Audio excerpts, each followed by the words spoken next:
ordinary men and women who are transforming and uplifting the standard of life in their communities through understanding and applying biblical principles. Pastor Chooks and Pastor Toyin frequently host workshops, seminars, and conferences for transformation and uplifting of the complete man, complete woman, and wholesome families. Some of the events and programs include the Dream Achievers seminars and conferences, Kingdom Financiers conferences, marriage enrichment courses and seminars, for wives only seminars, single ladies boot camps, limitless men's seminars. They are also the founders of the Power of Woman Academy, a group mentorship for high-impact women. They also host the annual Power of Women conferences and events. For more information, please visit www.idelight.co.za and www.reslife.org.za or WhatsApp +27 814 210 835.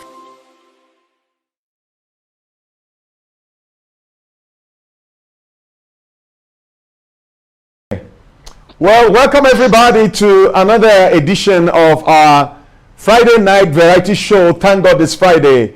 My name is Chooks Ugohe, and I am here tonight with two of my friends as we discuss and tackle the father issue. Tonight we have Pastor Jimmy Bent. Pastor Jimmy, you're welcome. Thank you for having me, and greetings to everyone. Yes, Pastor Jimmy is the leader of Faith Point Ministry, and he is based here in Johannesburg. We have my friend, Pastor Elijah Masubelele. Pastor Elijah, welcome. Thank you, and thanks to our viewers tonight. All right, Pastor Elijah does so many things for men, and we are glad and grateful to have them on the show tonight to discuss this issue. As everybody knows, this weekend is Father's Day. Father's weekend. Sunday is Father's Day. And we want to contribute to the conversation around the issues of fathering and the things that are happening in our communities, our families, and in our nation. So I want to start the conversation tonight by, just asking the question, and we just going to chat around it. Pastor Elijah, what is fatherhood? What's the difference between a man and a father? I think I've become very confused myself when it comes to that. Okay. Because we are born as males, we are born as men, but then we then have a privilege of becoming a father. Okay. And I'm using the word becoming very cautiously, because you don't, being a father is a journey on its own. It does not start when the child, it starts with your psychology. And what I've seen is that most of us men, we are not psychologically prepared to become fathers. And that's why when the woman comes and say, I am with a child, then immediately we run away, because we don't understand what fatherhood is all about. Now, we also think that fatherhood is also about, fathering children and raising children, but we don't realize that it's also about who we become in the process and who we become in our society.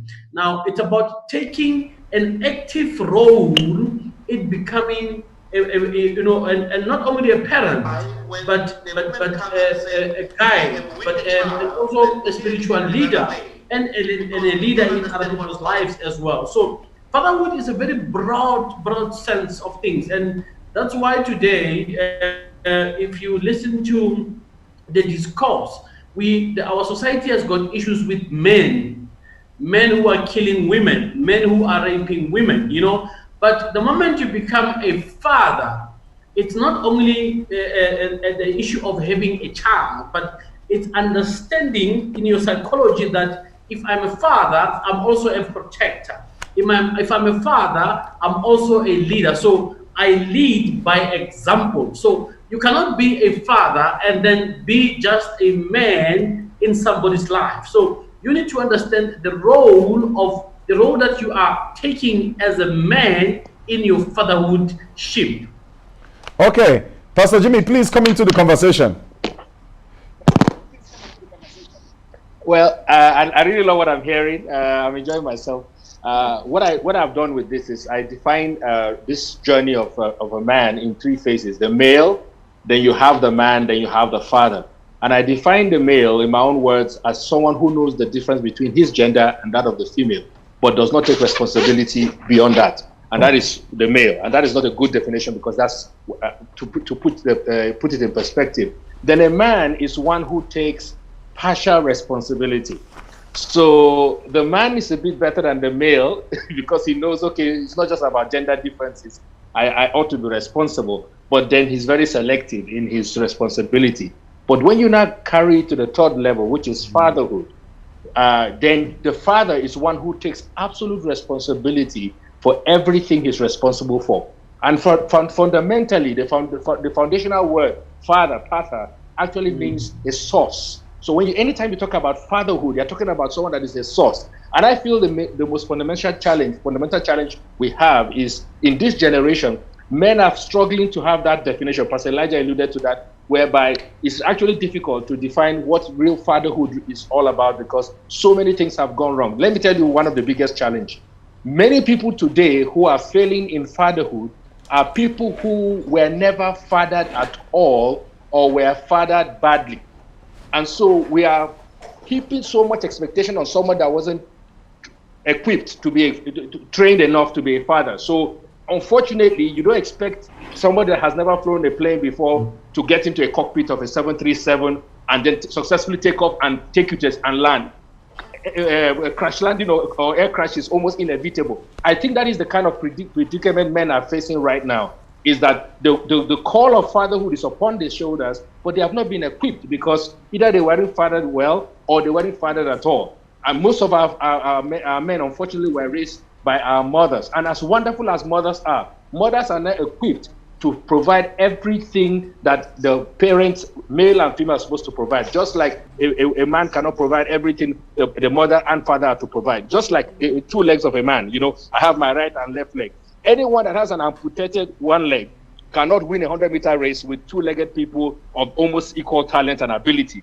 It's not as if he cannot manage through, but so we see many people with amputated ability in fatherhood, and we're expecting them to deliver with two legs performance. I think, to me, it is a crisis. We should not just see it as a challenge, a blame game opportunity. And Pastor Elijah, I really love what you said. People are heaping so much blame on people that are not even equipped. So we as men, and privileged to be fathers, we should be able to come to a point of empathy and compassion to say, how do we equip and mentor? I think mentorship is going to be one of our major focus in my own heart, because that's one of the things I do. How do we mentor men to really become fathers as God has ordained them to be? That is, to me, the biggest challenge. So to me, fatherhood is the most important role any man can play and I can take it up maybe later on. I don't want to jump the gun, but I believe that is, to me, the highest responsibility upon a man that can be played up by a man is that of fatherhood. More than anything, more than being a CEO of a bank, or a business owner and all that, I believe fatherhood is the major role you need to understand and equip yourself on how to. We go to school to become engineers, to become doctors, to become officers, to become, even go to seminary school to become pastors. But how many of us have really gone through any school to become fathers? How many of us have really been equipped deliberately to become fathers? Wow. Okay, from what I hear, there is male, then there is man, then there is father.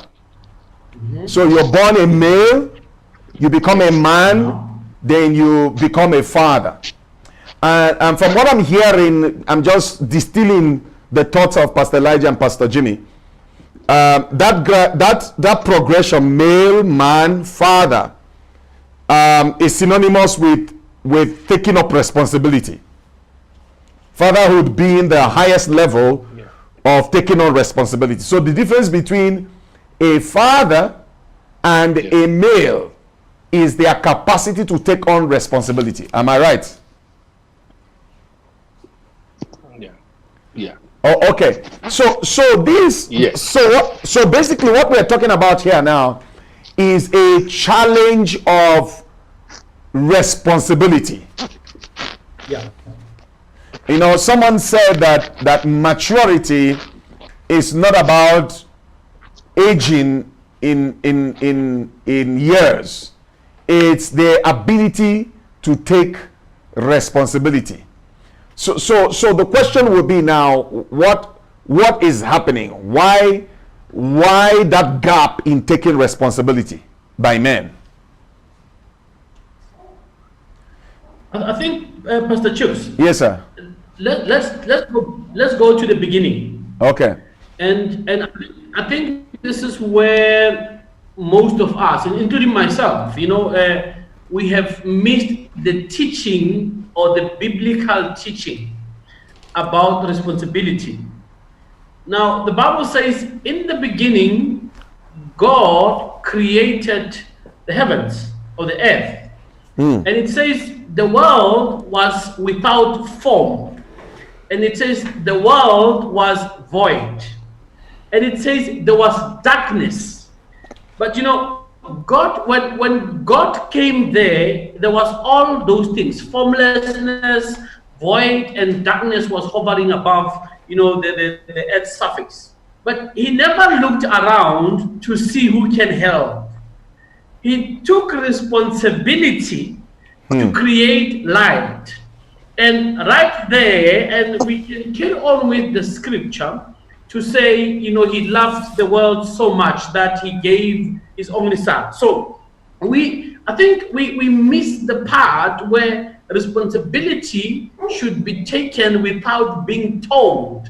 Unfortunately, most of us, we are stifled because we are waiting for somebody to tell us to take, or to teach us rather, to take responsibility.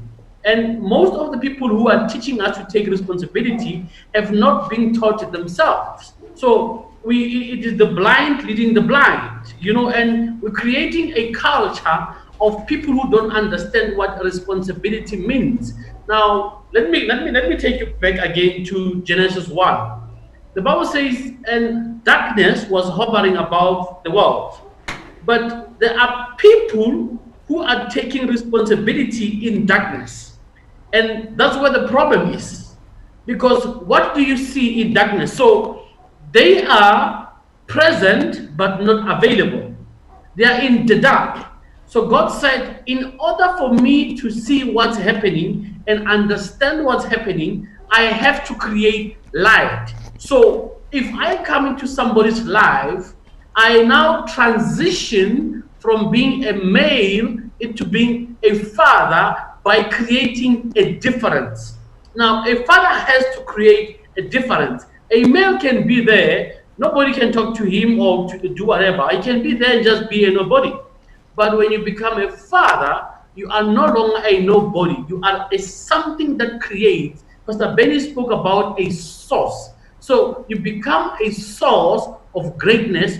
You become a source of good things. You become a source of life. You become a source of protection. So that now takes you out of your immaturity into maturity, because like you rightfully said, maturity is not a right, but it is a trait of the emotionally intelligent. Those who understand where they are, who they are, how they are, and how they should be. All right. Pastor Jimmy, do you want to chip in something there? Yeah, just quickly, I want to also agree with Pastor Elijah 100% and add just this little piece. The issue of understanding the fundamental difference between a title and a function. Because when we say father, it's very beautiful when you have a baby, even when you, the person, whatever they do in life, so long as they're able to have a child, they say this is a father, that's a father. And we have so much expectation based on a title that somebody is bearing, rather than understanding what is the function of a father, rather than just bearing the title of a father. Why am I saying that? Most times, if you look at the reality of our careers, I have the privilege to go through a Navy career, and I was never given any rank until I passed exams and I went through training. And so for anyone that has a degree or any kind of graduation, your degree is conferred upon you after you go through school and you pass some exams, and then you are given the title after you have earned it, But you see, fatherhood is given to you by grace. So every man starts 100% as a father when you're able to have a child.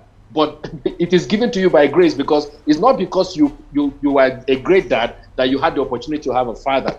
It is because of grace that you are a father. So you now need to prove to the world that you deserved the grace that was extended to you. And that is why when men look at this subject, they must come from the angle to understand what is the function.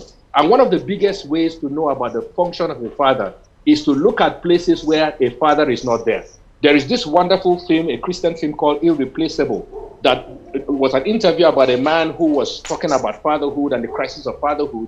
And one of the things he did was to interview inmates in prison. And in that prison, all the inmates he interviewed either blamed the lack of having a relationship with their father or the absence of a father as the reason behind why they are incarcerated. None of them blamed their mothers. Even the women that were interviewed, none of them blamed their mothers. None of them complained about it. They all believed it was something about the father. And if you look at society today, and my brother rightly said it, it's the men's fault. And it comes to that word, founding fathers. You see, fathers are also the foundation. When you look at a building or a house, nobody sells house by going to say, come and buy this house or rent this house because it has the best foundation. You know what I mean? You advertise the finishing and furnishing. But the truth of the matter, if that house doesn't have a good foundation, you won't be able to stay long in that house because it will fall on you. So the reality is that men, just like foundation, are usually taken for granted. But when they fail, everybody in society feels the impact of their failure. So men should understand that we're not the roof to impose ourselves on top of our families and on top of society to show that we're strong men. No, being a foundation is for you to carry the weight of your family, the weight of your congregation, the weight of your society. And if you understand it more from that function than title, then we're on a journey to we're headed in the right direction. Okay, this is really powerful, because what I'm hearing is the lack of responsibility is what is creating the crisis, the fatherhood crisis that we have. When young men are not taught to take responsibility, we're already raising delinquent fathers to be. When young men are not taught to take proper responsibility, you know, if you think about fatherhood as a foundation, like you said, foundation carries the building. So when a person lacks the capacity of responsibility, we're already failing to raise a potential father in that child. So we see where the mistake is coming from, that, you know, young men are not groomed properly. Hence, we're having this shortage of proper fathering in our society. Let's talk about it a little bit. Why is this shortage? Why is this shortage in our societies? Look, I think we need to be very fair, you know, to the system. We need to understand what happened, you know, during the time of migration and the past, you know, especially in the black family.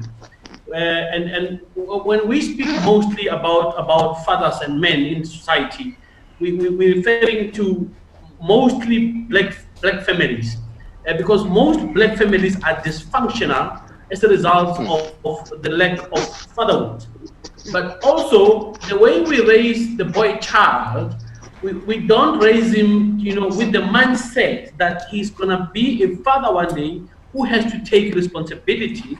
We end up even speaking words that curse our children, and then, for example, you're gonna end up in jail, and that's why they end up in jail. You know, I think we need to understand the history of our society, and we need to decide whether we're gonna carry on with the history or whether we're going to create a new future. Now, what we haven't done and done right is to create a new future. We haven't done that. We are still riding on the past. We are still riding on the heads of the past. We are still riding on the system of the past that has created men who have failed. So we, and I said that I'm speaking for the present generation. It would be difficult for me to speak for the past generation. I cannot represent them. They are not here. But what we need to do now is to sit down and say, what went wrong in the family structure. Now, we need to be very careful. We need to be very careful. We are blaming a lot of fathers for not being present, and I understand that. But I have been privileged to be in a space where there are families where women have kept secrets, have kept the children or the father of the children's secrets, or have kept secrets within the family structure that frustrated the boy child. And as a result, because they cannot speak the truth to the boy child becomes frustrated. Now, he does not learn what truth is, number one. Secondly, they are not responsible in showing him who his real father is. Now, he learns that it is okay to live without a father. So he doesn't have a problem if he fathers somebody and walks away, because he saw it happening in his own family of origin. For him, that is okay. Now, there's also something that we need to understand about walking away from a child. It's not only the rejection that the child is experiencing, but it's okay to live without a person you love or who loves you. And that's why it's easier for men of these days to kill women, because I can live without a person that loves me, and I can live without, or she can live without me. So it's best if I destroy them, because psychologically I have been destroyed as a young man. So there's no point for me to be better, because I was raised to be bad anyway. So in his mind, he does not think like a responsible person, but he thinks like a male who was just there to serve the purpose of being what? A male and not a father. Wow. Pastor Jimmy, would you come into the conversation, please? It's actually a very big topic. When you look at the reason why fathers or men are where they are today in society, and why it's so dysfunctional, it's actually a function of so many things lacking in the structure to have enabled. For example, for you to have a plant that will strive and grow, just look at basic need of a plant. Just use that basic analogy. It needs the sun and it needs water. Let's leave everything else out. We know it needs nutrients in the soil, but let's just use the basic one. It needs the sun and it needs water. For any reason, I have plants in my house and around my house, and I have seen plants that somehow, sometimes were not privileged to be exposed to the sun as others, and you could see how they were suffering. Now, will I blame that plant when I didn't expose it to enabling environment? You understand? So there's so much environmental factor that plays into what my wonderful brother just spoke about now, that has made men dysfunctional. And if society is not empathic, if we are not sympathetic, if we don't understand and come from that place of empathy, but we come from a place of judgment, we're already losing it. And you see that we have a lot of angry men. And honestly, when you look at the kind of crime, and I like the way we have narrowed it a bit now to look at the challenges within the black fatherhood issue, the black father, which is a reality that we face. We have a lot of angry men in society. And some of this anger, maybe most of it will be directed to the issue of their own fatherhood relationship. I've dealt with many issues in my life as a pastor, where you find men that are very angry, and you find that such angry men have not been given opportunity to actually deal with that anger or speak about the anger and find a way out. So it's bottled up anger. So we have a lot of volcanic men moving around like volcanoes, and they end up saying, oh, they think falling in love is all about just falling in love, liking somebody. And then later on, you see that they explode like a volcano, and everybody wonders what happened. But if we don't address the environmental factors and all these other complications that has made men the way they are, we will keep repeating this mistake, and we're going to keep having volcanic eruption after another sad event after another. It needs to be addressed, and I'm glad we're having initiative like this. Pastor Chuks, I really want to commend you for this initiative to address this very critical and very important matter. Men don't like to talk. I think that's another important matter we need to agree. Men want to talk about business, talk about achievement, talk about what they want to do, what they want to achieve. But this issue of vulnerability and where they're really failing, men don't want to be vulnerable. Men don't like being vulnerable.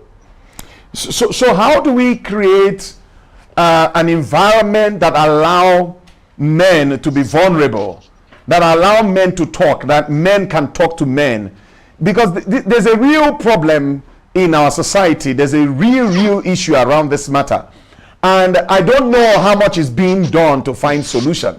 So let's talk about it. How do we create that environment where men can feel safe to be vulnerable, so we can deal with the issues that need to be dealt with? As we have all agreed, we need foundation. If a society is going to be viable, there must be founding fathers. There must be a foundation. Fathers must arise. The fathers must arise in the church. Fathers must arise in our communities. There must be fathers. Or a group of human beings that don't have fathers don't have foundation. And that much we have already established. And we can't keep going with no foundation. So at some point we need to solve this problem and begin to seriously tackle it and deal with it in the manner that it deserves. I like us to talk about it. Maybe Jimmy, let me start with you, sir. Why are we not creating the environment for men to come and be vulnerable? I thank you so much. In fact, I think to me that's the question you're asking will go back to each of us beginning from our own cycle of influence before we move to our cycle of concern. And that means for me to actually desire to have men to become fathers and do what they need to do, I need to deliberately, as a man who has matured a bit in the Lord and in physically, I have to deliberately take under my wings mentees that I'm going to mentor, not just in business mentorship, not just ministry mentorship, but I need to also understand that my family or the family responsibility of a man should also come under that mentorship. If you go to the average company or business, I've dealt with many companies and businesses, and you find that they have package for almost everything you can imagine, but there's no package for the family. There's no family a plan for the family. Remember when women have a child, they go on maternity leave. And then when the idea of paternity leave came, people started mocking and laughing. But to be sincere, it's a wonderful idea to have paternity leave for the father because already for not even giving the father that paternity leave and allowing him to go to work, and the child is going in that environment, you already said it's okay for the father to be absent from the home. It's the mother that is most important. And then later on, the mother realized, I really need this man, but he's too busy to come. So society. So what I think to me the first key is, how do we create an enabling environment, like I mentioned about the plant, so that men can be vulnerable? Number one, start with ourselves in our own cycle of influence and begin to have a conversation with our men under us and our peers, of course, and make them understand it is not just being successful as a businessman that is the most important thing in life, or a minister, but it's also to be successful as a father. I think that family angle, because I have had issues where people come for counseling and you tell them, oh, do you have a pastor or do you have anybody you look up to? And most times you find the women have a pastor or some male figure that they refer to. But there are many men that have counseled, in my own practical experience, that they don't have one man that can actually speak to them or correct them. So many people are Rambos. They are law unto themselves. There are men like that. There's no one man. I mean, I have Pastor Chooks and I share the same spiritual father. There are some men who, when they call me and say, Jim, I need to see you, I need to talk to you, no matter how successful I am in my own individual environment, I humble myself. My physical father is still alive. My spiritual father is alive. I go to them and I will listen to them. Does it mean that they have to give me food every day to eat? No. It's more than that. I respect them and I look up to them. But how many men honor you like that, whereby you can actually call them to order? When a man raises his hand against a woman, how is it that we don't have enough men that will call that man to order and actually get the job done? And we just have to just look at it like a wild gun that has just gone off. So to me, it's a generational. Many generations have brought this, but we can't continue looking at the past. We need to now begin to create an enabling environment, beginning with us and our cycle of influence. Yes, Pastor Elijah, please come into the conversation. I think we need to be very careful. And we are hoping that the men who are listening to this conversation will hear what we are saying and not misinterpret it. When the moment you mention the word vulnerable, already I can imagine most men standing up and saying he's talking, nonsense or whatever. Because the word vulnerability it's usually used to denote weakness. And that's not what we are meaning here. And also, even if I were to speak to denote weakness, it's very important that man understands that weakness does not necessarily mean that you do not experience pain or you can experience pain. You know, we have to allow ourselves to be weak, but in our weakness know that, you know, we have grace, we have God who's above us, who's giving us the strength. Now, most of us, the moment we hear the word vulnerability, we run. I cannot be vulnerable to her. I cannot be vulnerable to him. Now, the opposite of that vulnerability is it's anger and it's attack, it's murders, it's all those things. So they are trying to show that I'm not a weak man, therefore I'm going to do something that is horrible to show that I am not a vulnerable man.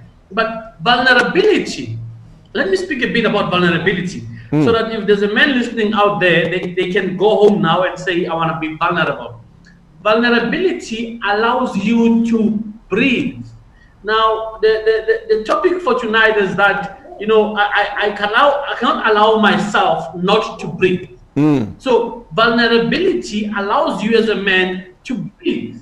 It allows you to be in a space where you can question yourself. It allows you to be in a space where you can question your intentions. It allows you to be in a space where you can say, can I go to Pastor Chooks and ask him for advice? Can I go to Pastor Benny and ask him for advice? Now, going to Pastor Benny doesn't mean you don't know anything.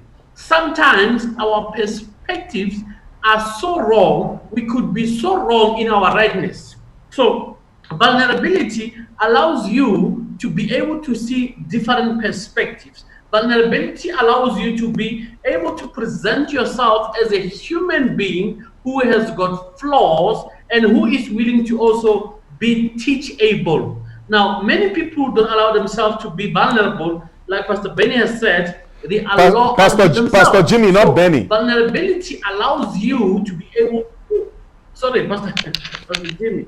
Yes. Pastor Jimmy allows you to spend time going to somebody else and hearing whether you are right or wrong. And if you are wrong, what is it that you can learn from that particular person, and then take that and implement it in your life.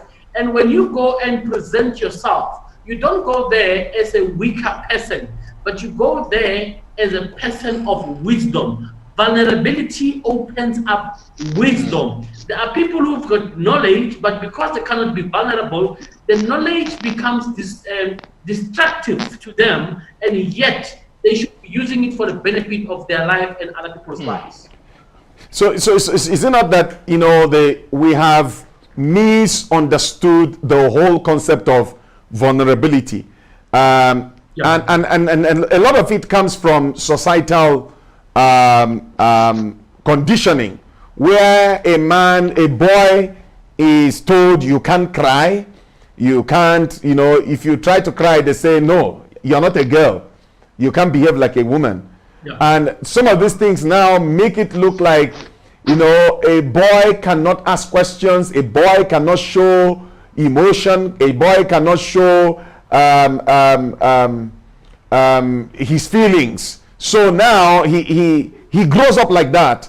You know, I know many people who say, I never got a hug from my father. Because men were conditioned and brought up to be stoic and macho and not showing any kind of emotion. So the problems we're dealing with here come, you know, from multiple angles. There are societal norms that has shaped how a man is defined, and these things need to be broken down by the word of God, and men need to be helped and liberated. We're talking about breathing today. Men need to breathe. We need to breathe and stop choking. The choking is now producing, you know, all kinds of malady in the environments we live in, and this matter needs to be dealt with. Pastor Jimmy, I like what you said, that, you know, we have to start individually, taking responsibility to start mentoring people around us and start raising people. But can we take that to the next level?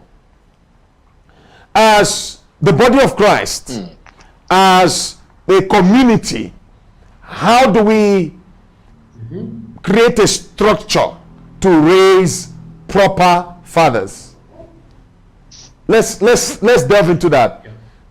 Let me give some context before you jump in. I love that. Yeah, let me give some context before you jump in. Okay. All right. Okay. A number of countries who want to,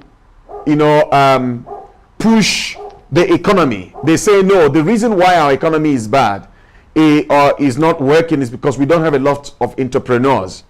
So they institute policies that train entrepreneurs.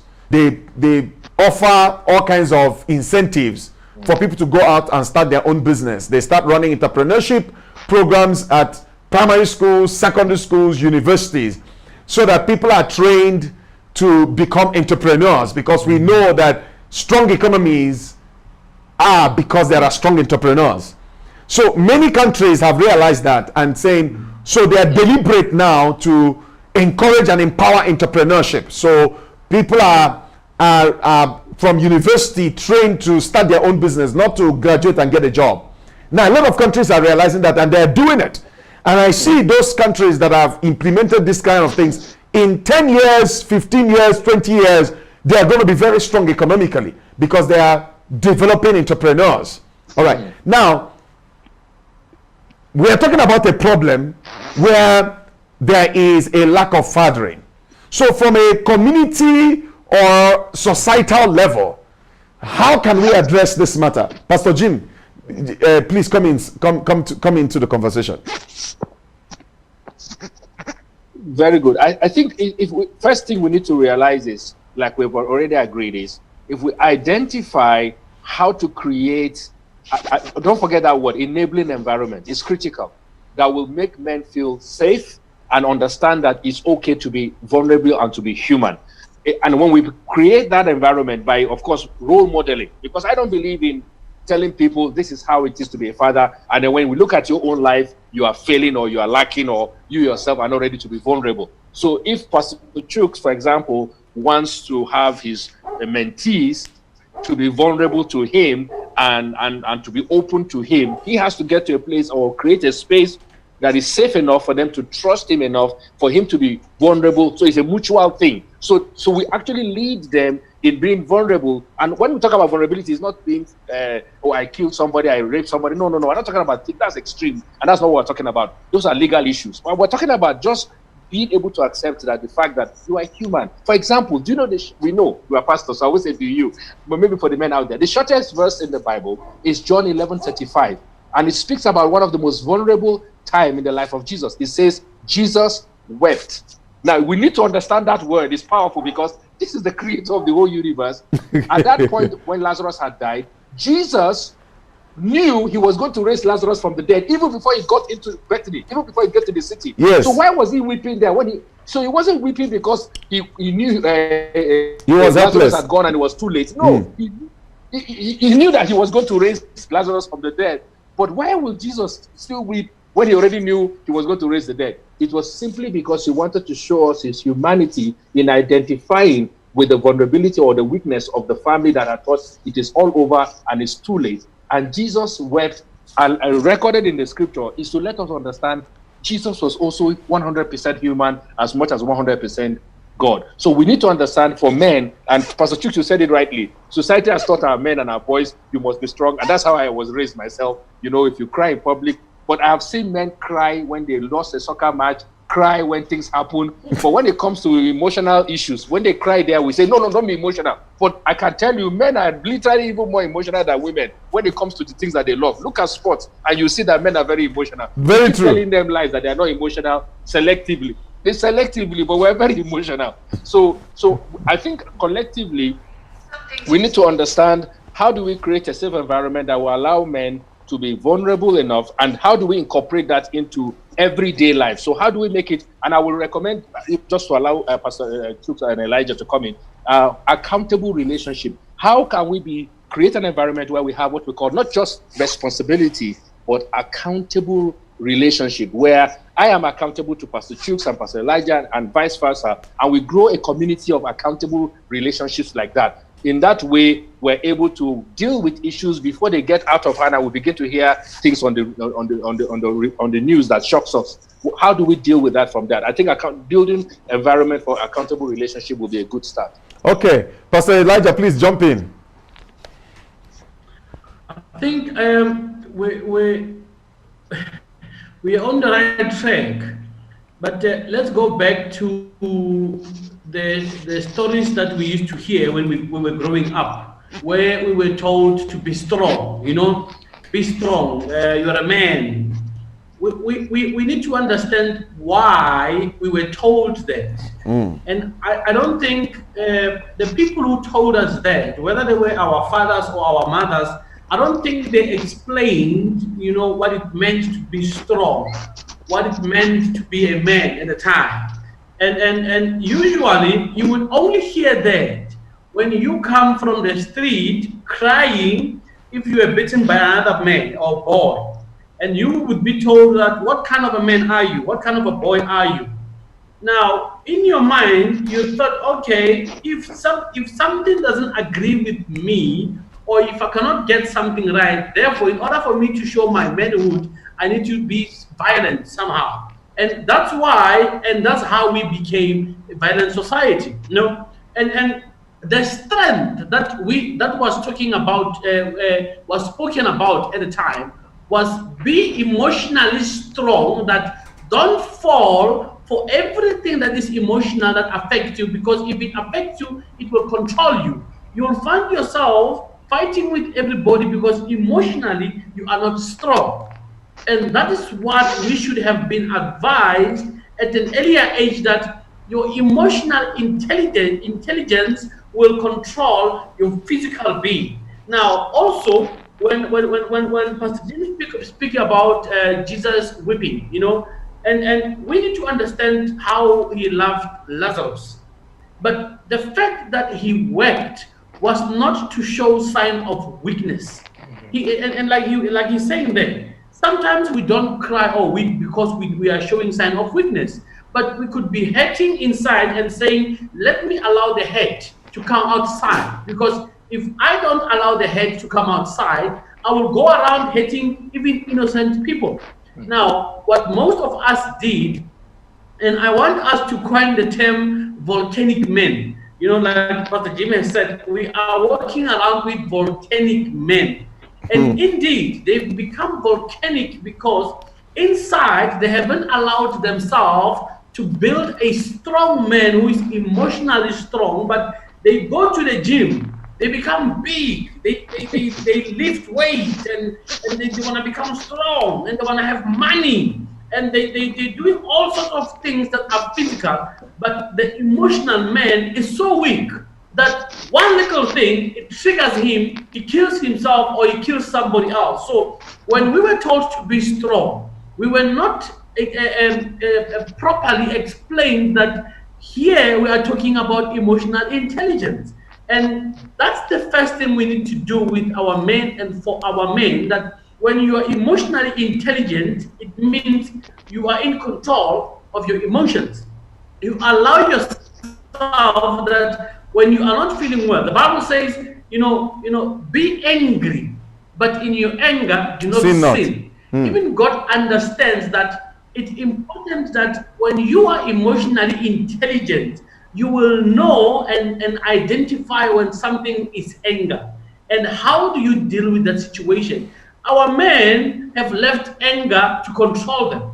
They are not in control of anything. And when they are arrested and in jail, only then you hear them saying, I regret what I did. It is because you never learned to strengthen yourself emotionally as a man. We always say men don't show emotions. That's the biggest lie ever told by anybody. Men do show emotions, like Mr. Jim said. They cry when they lose, So our biggest problem is that we have taught ourselves that softer emotions are not acceptable when you are a man. So therefore, we are quick to show aggression, we are quick to show anger, and those are emotions. Yeah, so we need to change our psychology and try to learn that being vulnerable again doesn't mean you are weak. It means you are emotionally intelligent to understand that it is not only a fight of men against women. You see them on the road driving, two men who have never met, but they are fighting each other. They don't even know each other. You know, so it's not even an issue of men killing women, but it's about men who are not emotionally intelligent, who cannot control themselves, who don't even know how to control themselves, who in their mind believe that being a man means that you must have a strong fist, you must show the other men that you can beat them up, and you must show the men that you can be strong. It doesn't have to be like that. You can be the most strongest and yes, sweetest man ever in the world, because you understand that strength does not come from physical strength, but from what? Spiritual and emotional strength. Wow. This is really, really powerful today. This conversation, that strength is about being emotionally intelligent. So the more emotionally intelligent you are, the stronger you are. Meaning that a weak man is simply a man who is not emotionally intelligent. And Pastor Jimmy, I like what you said regarding Jesus weeping. That was emotional intelligence at work, at expression there, at its best. Because basically he came to a place where people were mourning and people were crying. And he wanted to identify with them. And that's what emotional intelligence is about, being able to read the emotional state of your environment and adapt accordingly. That's what it means to be emotionally intelligent. So you can read accurately the emotions that are in a space, and then you can adapt yourself accordingly so that you can achieve whatever objective you want to achieve. Someone who is not emotionally intelligent will jump into a place and then explode, or either explode in anger or explode in tears, and they can't read what is happening to be able to adjust themselves to achieve their objective. They do things that eventually defeats their objective because they're not emotionally intelligent. And how many times have we seen that, where people get into a fight and then later they start regretting, why did I even do that? Why did I even get into that? All right, so let me frame another question that we can talk about now. All three of us here, we are fathers, and we have boys that we have sired, and we want these boys to become responsible fathers in their own right. So let me ask, how are we raising these boys to become fathers, or how should men be raising boys so that they can become men, so they can become fathers? Let's talk to fathers out there tonight, people who are listening. How should a boy be raised by his father so that he can become a father? Pastor Jimmy, go. I think this is to me, that is a fundamental question, because everything begins with this saying that says charity begins at home. I agree with that saying, in the sense that if you truly, and even the scripture says, anyone that cannot take care of his own household is worse than an infidel or an unbeliever. Now, what that means is this: I need to start by first showing my sons what it means to be a father before I teach them. How is that going to be? The way I treat their mother, the way I treat other people, the way I talk about other people. So if I, as a father, is verbally or physically abusive or absent or not doing all those things, and I'm busy telling them, do as I say, don't do as I do, no matter how good I am as a teacher, I'm neutralizing my teaching skills by not mentoring them correctly. So I would say start by showing your sons the right way to be a good father or a great father to start with. And that's number one. So do it by showing them before you now talk about teaching them. Then number two, you have to create time to mentor your children. There's this seminar I went to, and the talk we had, it was mind-blowing. We have many successful CEOs and of banks and corporations and entrepreneurs who are successful in business, and the people that end up taking over that business are people that came to work with them in their offices, not their biological children. Why?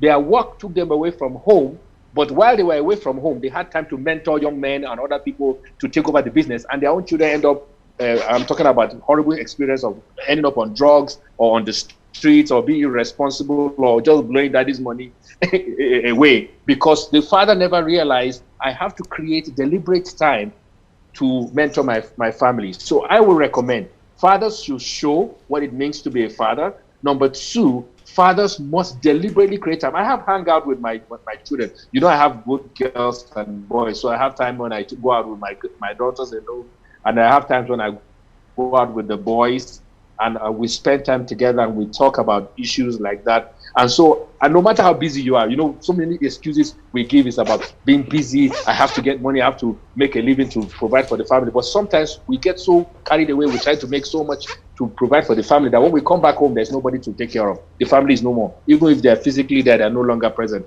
because you have not created. Quality time cannot be replaced with your money or with your sweet talk or with your gift. You can give all the gifts in the world. It cannot replace that, your presence there. And I tell you, my best memory of my father, my biological father, are days and times when he was in the military, when he would come home and take me out for dinner, and I would just sit across the table and just tell him how my day was, just, you know, a child's day, nothing very eventful. But my father would sit down with me, and I can't tell you how much the gifts of the watches, the gift, the toy cars, and all the things he gave me, I can't remember how much they were. But what I treasured the most out of all those things were not the gifts my father gave me. It was actually the time Daddy had for me.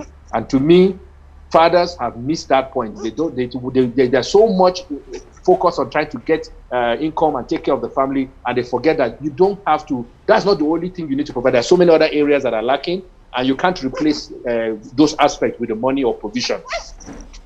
Pastor Elijah, please come into the conversation. Thank you, Pastor Jimmy. Very powerful. Let us pose the question back to the fathers today. And I love a scripture in the Bible where Jesus asks Peter, "Who do you say I am?" And I think we should every father listening to this conversation today must go back to their children and ask them the same question: "Who do you say I am?" Because if you know, we had a research done where we asked children who their heroes were, and most of these children chose other people from the street. They chose Spider-Man, they chose The Rock, they chose men who were not in their lives. Now, I'm raising children. My children must see me as their hero. And how they see me as their hero, it's exactly what Pastor Jim is saying in terms of when the child is in need of something or a friend, is able to say, I know I have a hero. When Jesus was troubled, he never went anywhere else, but he went to his Father. And he even said, you know, I will do the will of the Father.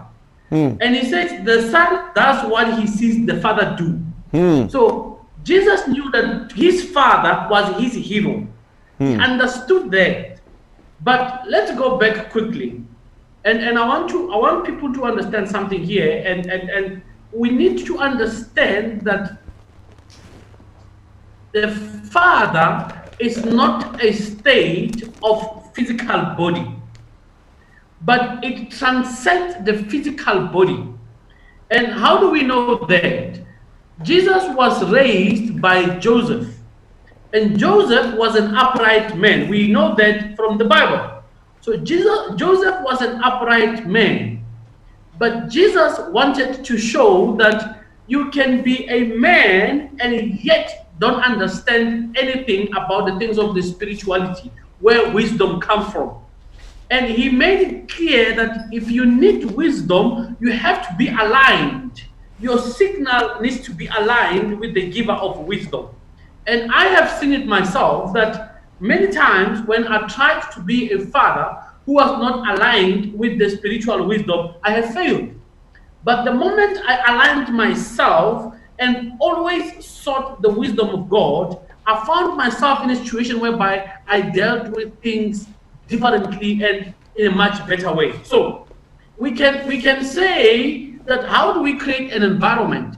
The environment that is needed is not the outside environment. It is the internal environment of man. So this environment in here needs to be clean. It needs to be clear. The clutter in here needs to be removed. And a new space needs to be created, and like the Bible says, you cannot put, new wine in old wine skin. Most of our men are walking around with old wine skins, and they want new things to happen, and they're not seeing those new things happening because why? Their psychology is messed up already. So the environment will not start at home. And I always say to people that the peace that you say you are not getting at home is not going to be found at home. It is lost inside of you already. And that's why you don't even have it at home. So stop going home to look for peace.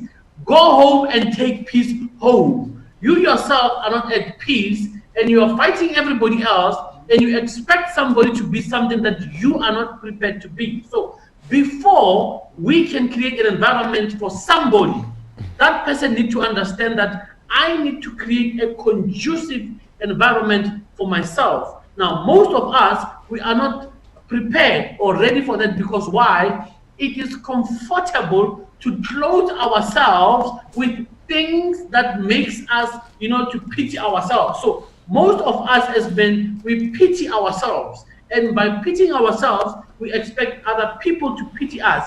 And anybody who does not pity us becomes our enemy, and we fight them back. All right, we're going to take a quick ad break, and then we're going to come back and we continue the conversation. We've got a few more minutes in the show. I do have a few more burning questions I want us to tackle, but we're going to go for an ad break for a minute or two.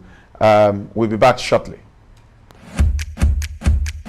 There comes a time in your life when you need a change, an upgrade. You need upliftment. You need lasting results. You just want your life to be real. You need your life to be meaningful, deep, full, purposeful, and easy. You're looking for enlargement, amplification, increase, strengthening. You're looking for growth in your life. You want leverage, strategic advantage, gain and favor, ability to influence, clout and strength. Join us at Resurrection Life Church every Sunday. Visit our website reslife.org.za for more information. Make this year your year of being real. Embrace rapid enlargement and leverage. It is your time.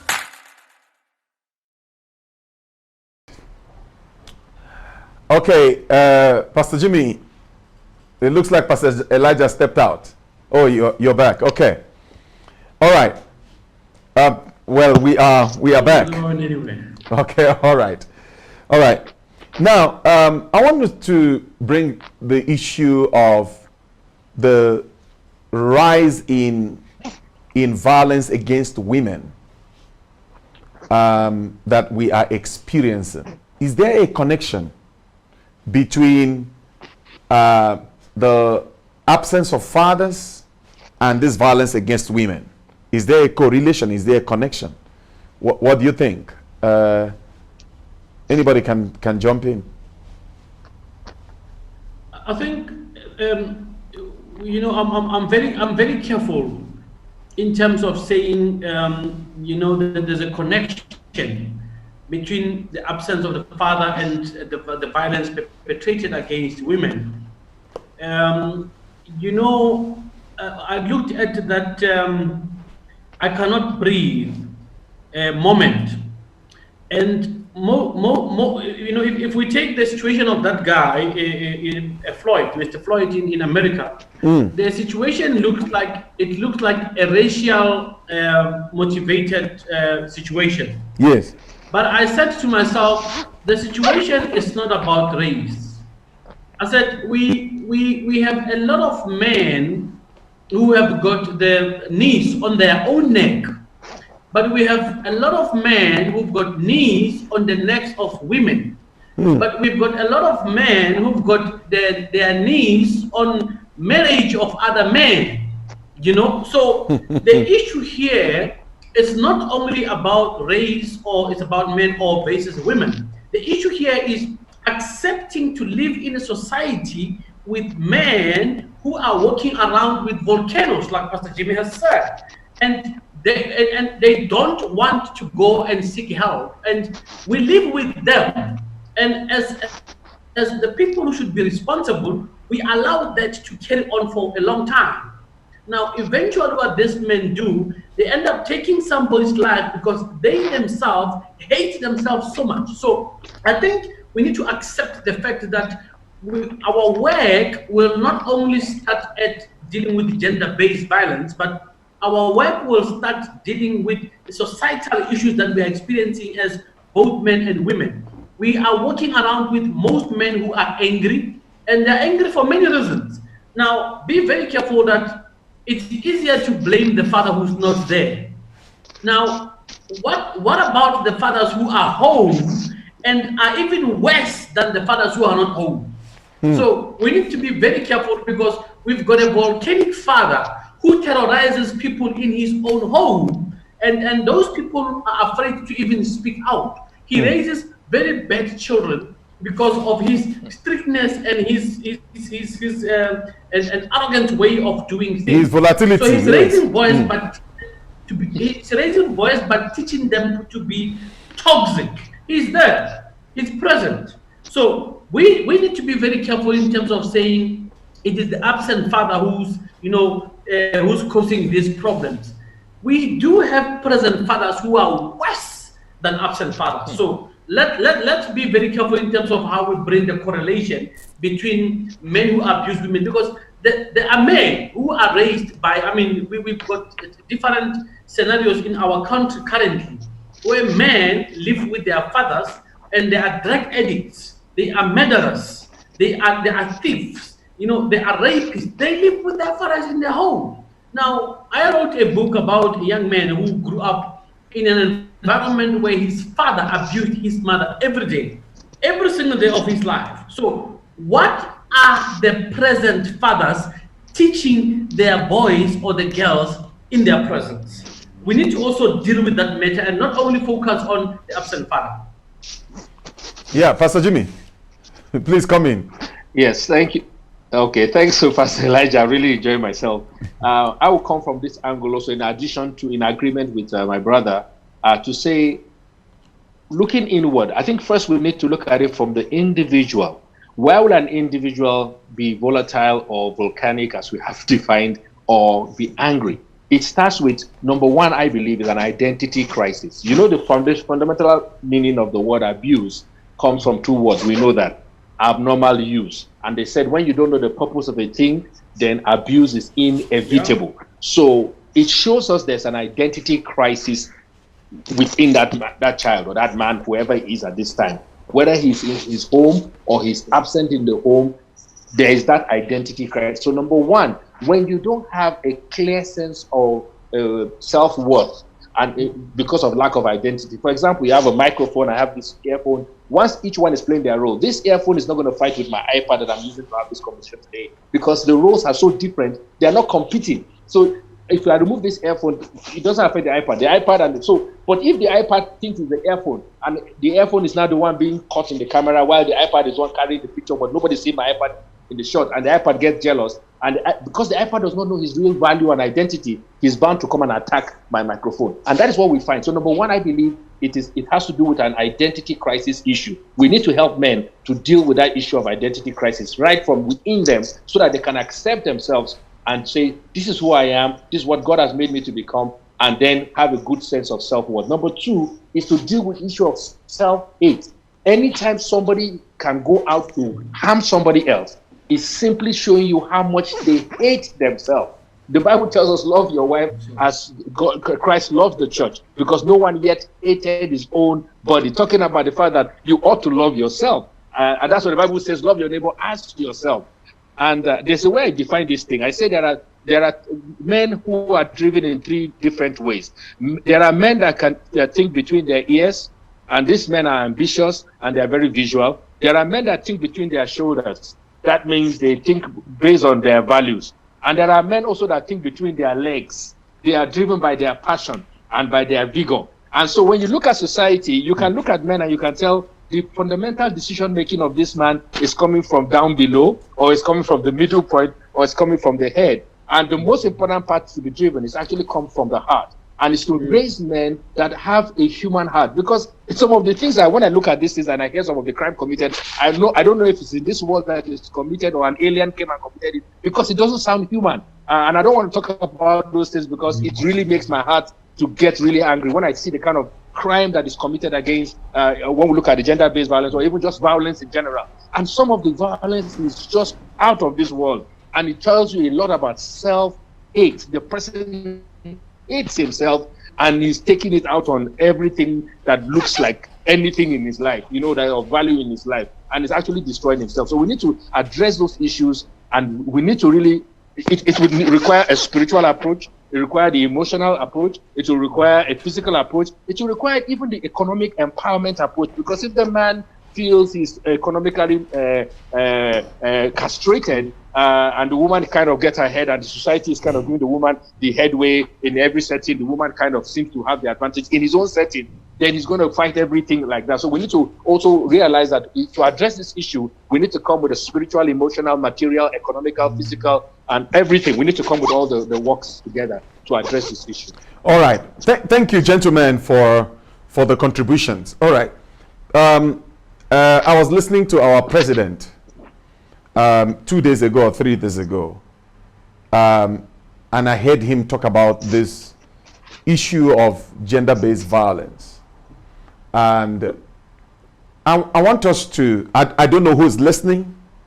Maybe somebody who's listening right now has the ear of the president and the people who make policies in our nation. This violence is perpetrated by men. It's men hitting women, killing women. It's men. And I know they've discussed it in parliament. They've created a helpline. They've tried to do some things. Can we proffer solutions right now for the next 20 minutes? What is not up to 20 minutes, maybe 15, 17 minutes. What can the government do to solve this problem? How do we help the men? Can we proffer solutions? But Pastor Chuks. Yes, sir. Pastor Jimmy spoke about, in fact, you also touched on it, that a lot of countries are investing on economic empowerment, building entrepreneurs and so on. And it appears as though our problem in our country is economic emancipation. And you are speaking right when you said the president spoke about gender-based violence at length. And a lot of resources, I know for a fact, because I'm part of the Gauteng Men's Forum. A lot of resources are going into helping the victims of gender-based violence. But nothing or less is going to help the perpetrators of gender-based violence. And I think that is happening because of anger against those perpetrators. But you'll be surprised that sometimes the perpetrators themselves have been victims of something at some point. So they do need help. And I know that the government has got some interventions in trying to help there. But there are a lot of men who do not have help because they cannot access it. And a lot of men movement that are frustrated, especially in Gauteng, that are frustrated because they want to help men, but they are not getting support from the government itself because the resources are not geared toward helping men, but I guess toward helping women. And this I understand because of historical economic problems or deficiencies that our countries have suffered, where women, were not working, were unfortunately disadvantaged. But now our problem was not only economic disadvantage, but also emotional and spiritual deficiencies. Now, the church is trying its best to help men and accommodate men. But when they go back out to the society still receives them the way the president spoke about them on 2 days or 3 days ago, because it appears as though the problem in our society is men. I don't think the problem in society is men, but the problem is how we do things, how we raise the children, how we speak to people, we have that societal problem. So, number one, we need to come up with a movement. In fact, we need to create a ministry called Gender-Based Violence Ministry, where both men and women will work together, where the two of them can sit and say, men are complaining about this, women are complaining about that. Instead of separating the ministries, because now what I'm picking up is that we are penning men against women, who are doing this. It's women who are doing that. And that approach in itself exacerbates the scourge of gender-based violence. Let's put men and women together and say, guys, we are all suffering the scourge of gender-based violence, So, because even with us, Pastor Chuks, we are also afraid of other men out there. That's why you even find when a man is beating a woman in the street, no men want to be involved. But how can we make sure that when a woman is being beaten in the street, we don't stand and do nothing about it, but we intervene? The law itself must protect us. The policeman needs to be educated in terms of how do we deal with men issues. Once we find that kind of satisfaction and guarantee that all of us, both men and women, will be protected, trust me, gender-based violence will go down. All right, Pastor Jimmy, come in. We are providing solutions for the government. Yes.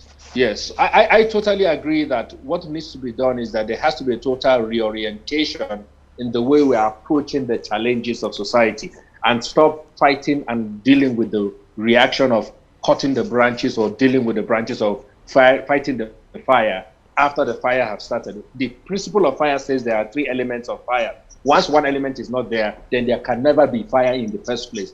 And in society, we keep going behind and trying to quench the fire. And unfortunately, when we look at the men, as my brother rightly said, as those who perpetuate this evil. And of course, nobody is justifying gender-based violence. I totally am against it. I agree with my brothers here. But what we are saying is that we need to stop looking at the branches and go to the root of the matter, the foundation of the matter. What do we need to do? We need to start with a reorientation. We need to understand that we need to reach out in compassion towards people who are growing in an environment that is already setting them up to explode in the future, and begin to operate with empathy and not make them victims before they become real victims, and not castigate them and deal with them in a way that you don't even solve. When you honestly, when you put people in prison, I know that's the law and that's the way the law has directed us to do it. But people don't go to prison to get reformed. Prison doesn't really reform people, because people come out of prison and still commit offenses, and the percentage of those who don't commit offenses are actually less. So the reality is that means our reform systems are not working. We need to look at it, like I said, from a very comprehensive approach. What do we need to do? What does the government need to do at the family level to make sure that children who are growing up in a home environment are properly mentored with a father figure over that family? It doesn't have to be their own biological father. We are pastors, and I have sons and daughters that are not my biological children, and they look up to me just like as much. Why? So there are people in society that government can connect with, that can join together from different walks of life, that can begin to mentor society. And like I said, please, mentorship should not be limited to making successful businessmen, because they can still explode later. We can see very wealthy people perpetuating violence against women, very poor people perpetuating violence against women. So that doesn't solve the problem. So now the reorientation has to be a societal approach that will say, let us get men and fathers in society who we can call as role models that we're going to bring together, and we're going to expose them to men of different men and women. And I agree with my brother, it should not just be men, it should be together, men and women of different generations, to be mentored together and find out from society, this family, what can we do to enable the boys growing up in this home who maybe are growing up in a single parent home. How do they get mentored? How do they get equipped? How do they get enabled environment? How do they move on in life? How do we approach this situation? When there's a problem, do we first wait for them to commit a crime, then take them straight to prison? Or how do we begin to deal with issue where something is committed, but it's not, nobody has died, nobody's raped, but it's already a sign? How do we identify these signs that is going to lead to a problem, and then begin to bring them under that mentorship so that they don't have to get to that point where they react, they show that their vulnerability in that sense. So how do we nip it in the bud? And I think it begins by like having that movement, having that approach where we say, let us get mentors, fathers in society that are going to lead this initiative. We're going to join together and have people come together. And it always starts with a conversation, to be sincere. We need to have a conversation, and then let's get feedback from the families. What is it like growing up in your environment without a father? What are those things you really wanted to say to your father that you want to say to us now? And then we respond as a father. I remember when I launched my book last year, I had Tim Modise. Tim Modise was one of my he assisted me in the launch, and we worked together.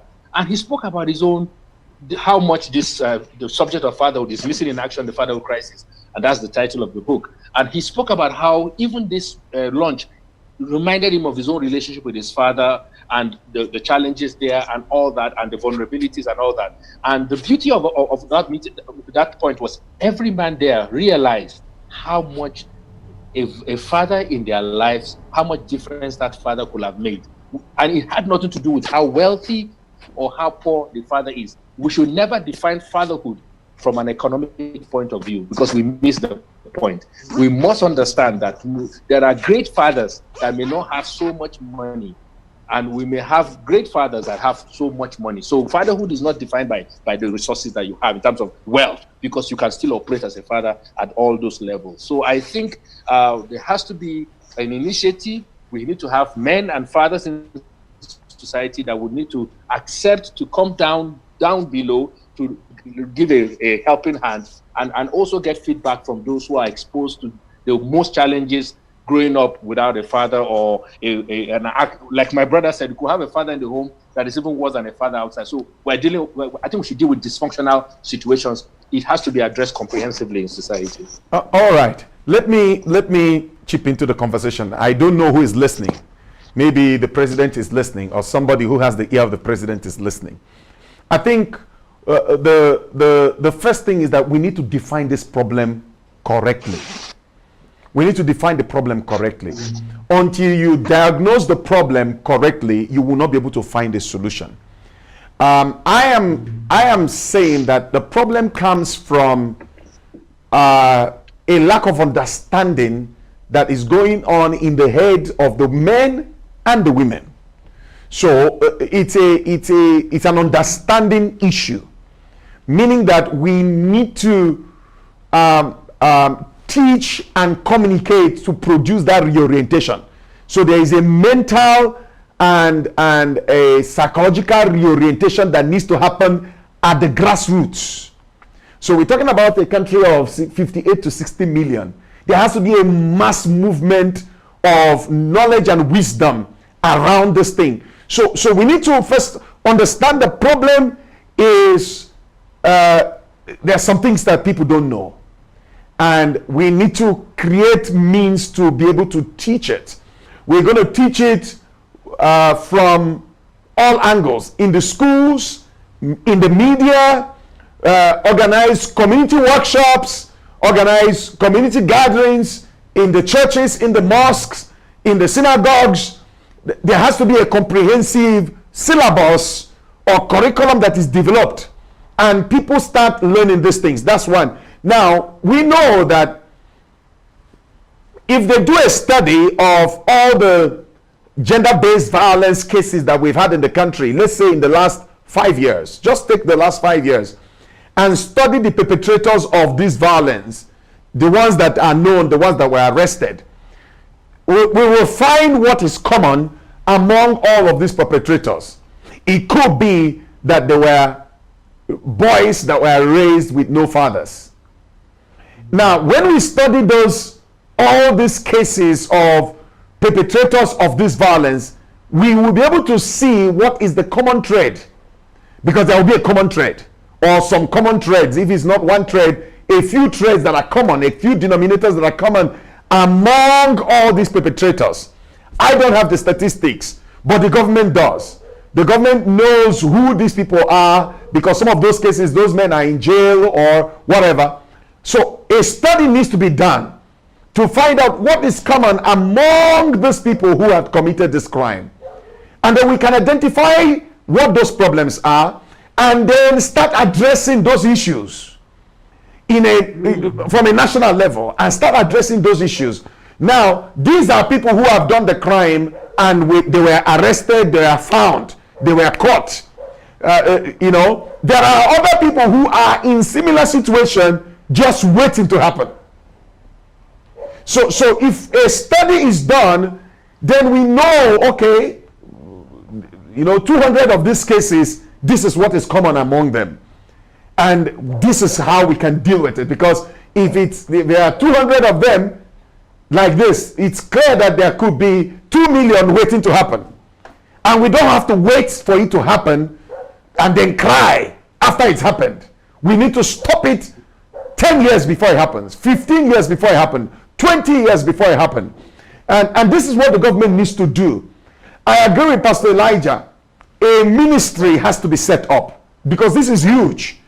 It's a ministry that has to be set up. So the way we have the Ministry of Sports, or the Ministry of Education, or the Ministry of Health, a ministry, department, a government department has to be set up that has a multi-pronged approach to address this issue. Because we can't keep crying after people die, then we come and cry, then we make public announcement, then we cry. No. We need to attack it 10, 15, 20 years before it happens, and erase it. If there are societal and cultural norms that are producing this dysfunction, then we need to deal with it. Why is rape so high? Why is rape so high in our society? The rate of rape in the country is almost, in fact, they say it's worse than what you find in war-torn countries. And yet we are not at war. Why is that so? So we need to study it and come up with an academic definition of the common factors in the perpetrators. And then government can come up with solutions. I believe that prevention is better than cure. We need to prevent it. We need to prevent it. It's so painful. I don't even want to go there, because it makes me want to cry. You know, when I read these things in the media, I was reading today about this lady that was killed that was 8 months pregnant. You know, it just makes me cry. We can't continue crying after the fact. We can't. Yeah. Something needs to be done long before it happens. And if we take that approach, I believe that we will begin to address these issues. All right, we only have 5 minutes. You know, what is our closing parting shots? Pastor Jimmy, go first, and then Pastor Elijah, you come after that, and then I can wrap up and we close. I would quickly recommend that men should actually seek help. I think let us recommend to men out there, please don't wait until it's too late and then society comes on your neck and then you have to face the wrong end of the law. Why don't you open up and seek help now? So I appeal to men out there to seek help. We know there is a fundamental challenge of dysfunction, and we need to find help. If we don't find help, it's not going to go away. You're not going to put your head in the sand like an ostrich and think it will go away. That problem is not going to go away until you seek help and get help, and you will need help at all levels. So please, men out there, seek help. All right, Pastor Elijah. Pastor Chuks, I think I'm one of the privileged people around, because I did not grow up in a proper family structure. where there was a father. My mother had to struggle to raise us, so I did not know much about fathering myself. Also, I did not grow up in an environment where we know there was church, so the part of spirituality also was lacking. So there's been a lot of dysfunctions within the family structure. So in the process, then I have learned to walk away. So in order for me to avoid things, I walked away. So, and that became my way of life. Now, what I'm saying ties in with what Pastor Jimmy is saying in terms of men must seek help. So walking away is not the solution. And making a person disappear by killing them is not a solution. You still have a problem. And we cannot solve your problem while we say, or by sending the social worker in the prison to come and help you while you've already killed somebody. Let us send a social worker now before you kill somebody. Let us find help now before you become a volcano to somebody else. So I'm not only talking about men here, but I'm also talking to women, because what do women say to their children about their absent fathers? What do women say about their children to their present fathers? You know, what do women say to their children about the fathers in their life or the men in their lives? Because women too are angry. I mean, we know for a fact that we're living in a society of single men or of single women. They come to church on Sunday. We know that they are bitter because either they were impregnated by a married man, or the guy who impregnated them promised them heaven and earth, and he ran away, left them with the child. They struggled with this child without money, without milk, without whatever. So they also could be bitter. So they also need to go get help so that they don't raise men who are just bitter like them or like their ex who ran away. So hence I said our approach, like you said, must be a multi-pronged approach, not only focusing on a boy child, but focusing on the person raising the boy child, focusing on the person who ran away from the boy child, and understanding why that person left. Because sometimes, and you know, we know, I mean, we have tried to save some of the marriages where we failed. Some marriages you cannot fail, where parents separate, but we need to teach them that separation of parents does not mean separation of children. So we need the fatherhood remains even if the marriage is dissolved. The fatherhood remains if the separation has happened. So we need to let men know out there that even though you come from a bad or a worse background, like mine, my background is very bad, you know, and I'm not gonna sit here and speak as though I grew up knowing who God is and how to speak about the Bible. No, I did not. Some of the things I picked them up as I go along, you know. So, but there was a spirit that wanted to land inside of me to become a better man, you know, and that's what I'm encouraging most men to do. Don't let your past cause you to be afraid to go seek help and become better. You still have an opportunity to become a better man.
My battery died. I don't know how long did I speak with no. I was doing like this. Oh well, I'm not sure. I'm not sure where I dropped off, but what I'm saying tonight. From the time you started talking after Pastor Elijah. Are you serious? Anything to us? Yes, from the time you started talking after Pastor Elijah. So you need to repeat yourself as much as you can. Okay. All right. Summary. So it's wow. All right. What I was saying is, we will start doing something. We need to start doing something. Men who know what is right. We need to start going out into the communities to organize talks, go to the schools to talk to the boys, organize community outreaches, and start doing something. It doesn't matter how small it is, but let's start doing something. This whole thing of being reactionary, we must stop it. I know, Pastor Elijah, you know, I've attended one of your seminars for men. We need to do more of those. We need to do them maybe every month.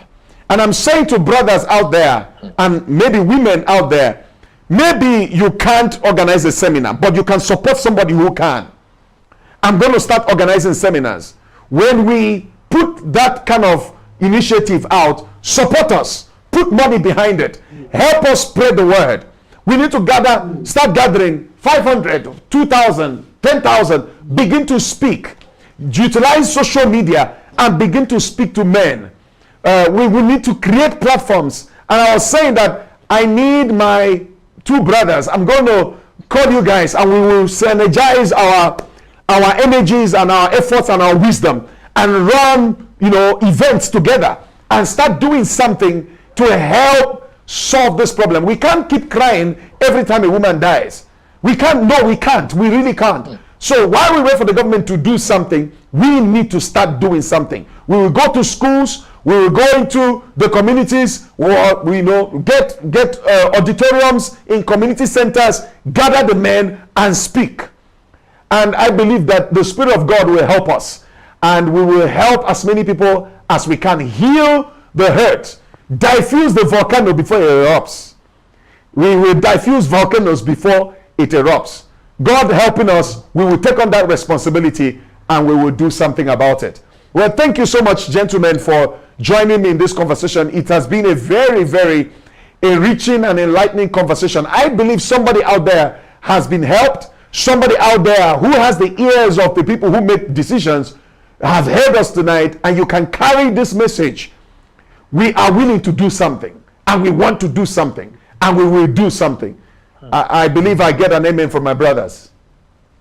Amen. Amen. Well, yes. thank you so much, gentlemen. We will carry on the conversation offline, and God helping us. Well, for everyone who watched, thank you for being part of the show tonight. Thank you for listening. If you have the ears of policymakers, well, please help pass the message. One of the things you can do, this recording is out there on YouTube, is out there on Facebook. Will you share it? Will you forward it to a man out there? Will you pass it on to a policymaker? Let them listen to the conversation. It's been about 95 minutes or 97 minutes that we've been talking. Let them hear what we are saying. We are willing to help. We are willing to come up and proffer solutions and start doing something to help raise men. We will no longer choke. The fathers will no longer choke in our land. The fathers will speak and they will breathe, and they will breathe well. I want to say happy Father's Day to all the men out there. This weekend, happy Father's Weekend. God bless you. We will carry on with another conversation next Friday as we gather for Thank God This Friday. It's from me, Pastor Chuck Sogo here, and on behalf of my brothers, Pastor Jimmy and Pastor Elijah, we say good night. God bless. God bless you. Goodbye. Thank you. Bless you. There comes a time in your life when you need a change, an upgrade. You need upliftment. You need lasting results. You just want your life to be real. You need your life to be meaningful, deep, full, purposeful, and easy. You're looking for enlargement, amplification, increase, strengthening. You're looking for growth in your life. You want leverage, strategic advantage, gain and favor, ability to influence, clout and strength. Join us at Resurrection Life Church every Sunday. Visit our website reslife.org.za for more information. Make this year your year of being real. Embrace rapid enlargement and leverage.